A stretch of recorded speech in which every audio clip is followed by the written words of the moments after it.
This is Scott Kokenauer with Coffeeprops, and I am about to enjoy a cinnamon cortado, and I'm sitting here talking with Mike Mangam. And Mike, did I pronounce that right? Yes. Okay. Maybe. Good. Yeah. So, okay, Mike. So, well, let's get right into things. And what is the story that brings you into coffee? So about 10 years ago, I started working at a Dunkin' Donuts, and I thought I knew a lot about coffee. And then one day I just happened to listen to a podcast that Peter Giuliano was on, and all the complexities he was talking about, like dialing in and different varietals. I was like, holy crap, I actually know nothing about coffee, and I just became engulfed, like wanting to learn more and more and produce these like perfect beverages I was hearing about. And then, caught on like wildfire, and I just started getting into pour overs and dialing in espresso perfectly. Just pretty much that. And did you start brewing coffee like that at home? Yeah, pretty much. I listened to that podcast, and then there's a couple cafes that I never really checked out around town, and they were making pour overs on Chemexes. So they sold them there, and I was like, oh, that's how they make coffee. So I'll buy one of those, and then the Chemex turned into getting a Kalita, and then a V60, and then another size Kalita, an AeroPress, and then I just became engulfed with getting the perfect cup, That's great. That's great. Now, what do you do? What is the role that you play in the coffee industry? And when I say coffee industry, we're talking about going all the way back to coffee farmers, all the way through to producers, roasters, coffee shop owners, to people who just drink coffee. So where do you fit in that coffee industry? I consider myself just a brewer, more or less. I manage a coffee shop that I took over shortly after I started working there. But, I really just consider myself a brewer. I like giving people a beverage they can enjoy, no matter how much sugar or what they want in it, Yeah, it's less about the actual preferences. In fact, it's the preferences that makes it unique. Oh, exactly. So, I think customer service is probably the number one thing. I might not like a super sweet latte, but I want someone that can come into my cafe and buy one to enjoy it and not feel like they got vibed out when they came in and asked for it, Yeah. Yeah. So you mentioned that you work in you manage a coffee shop. You want to tell us who that is? Yeah, I work at Devolve Moto. It's in downtown Raleigh. We're a counterculture wholesaler, and I couldn't say enough good things about those guys.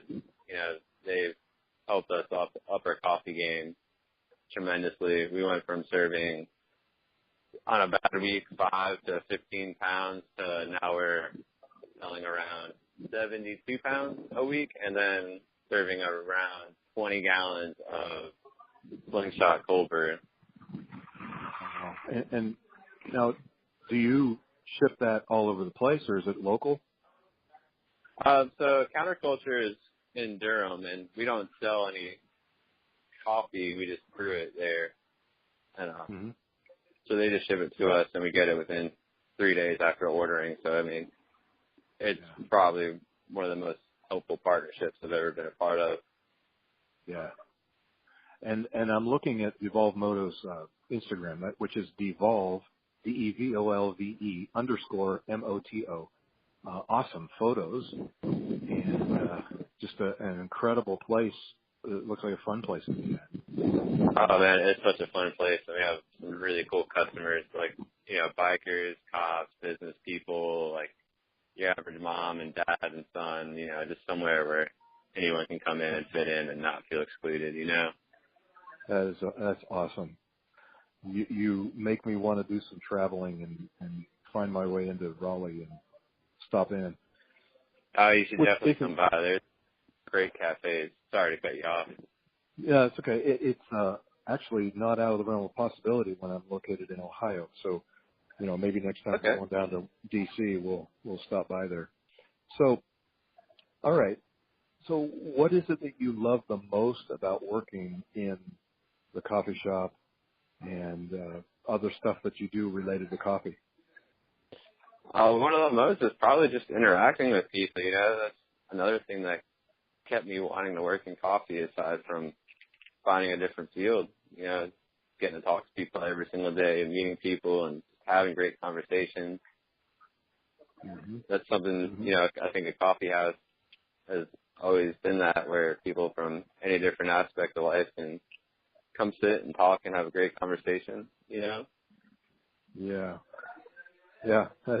That's such a common theme with so many people that I talk to is that you can't talk about coffee too much, too long before you hear the word conversation. Exactly. It's so true. You're a pretty well-rounded person, aren't you?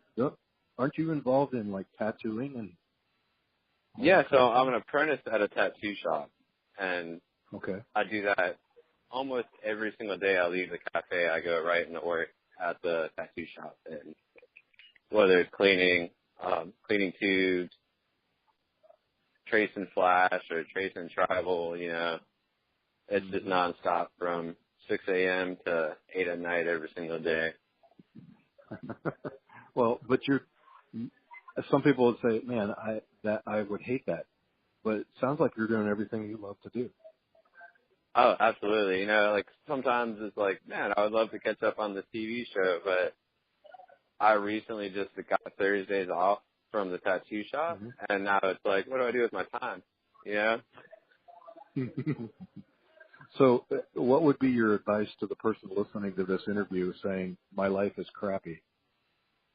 Oh, man, you can't look at the negatives. You definitely can't look at the negatives,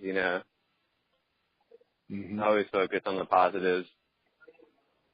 Yeah. Like I was someone, I grew up, when I first started working at Dunkin' Donuts, I was dirt poor. I kind of just moved to Raleigh off an airplane and ended up in the wrong city, more or less, and pretty much coffee has paid my bills and got me to where I am today. That's quite a story. Yeah, it's definitely, life is what you make of it, Yeah. Yeah, I do know that. And I appreciate the insight that you have on coffee and how that affects life. So look at the entire coffee industry for a moment.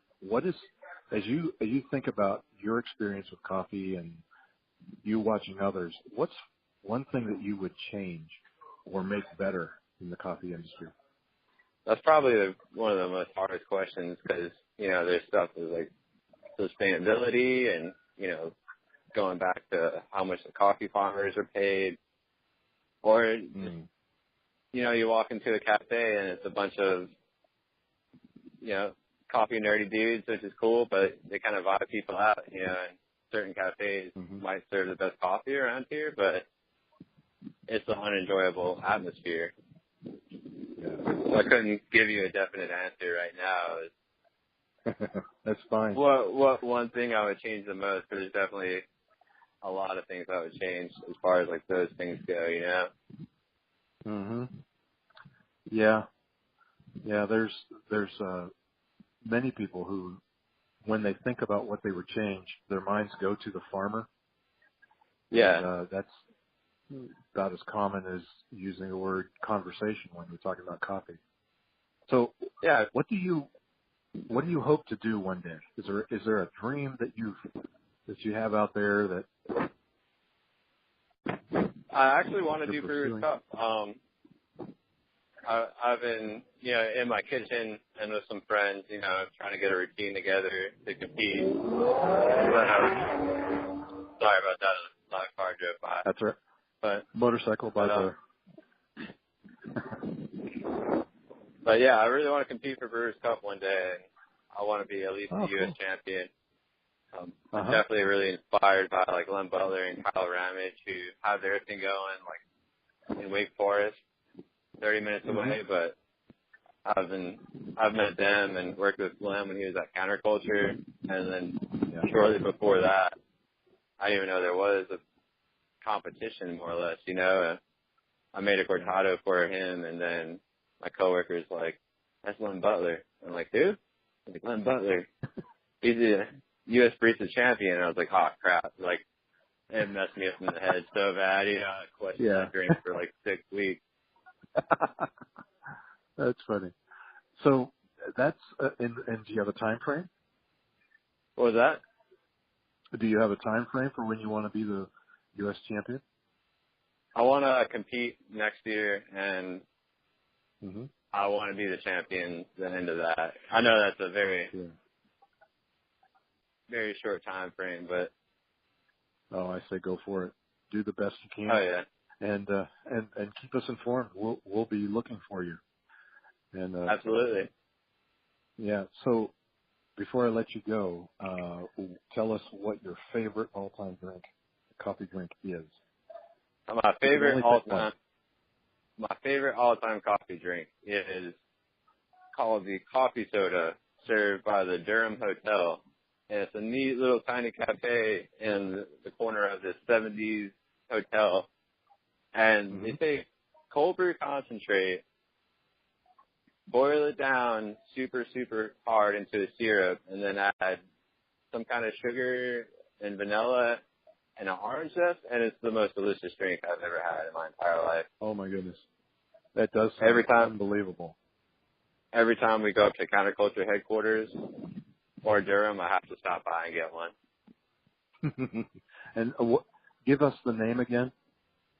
It's the coffee soda from the Durham Hotel. Coffee soda. All right.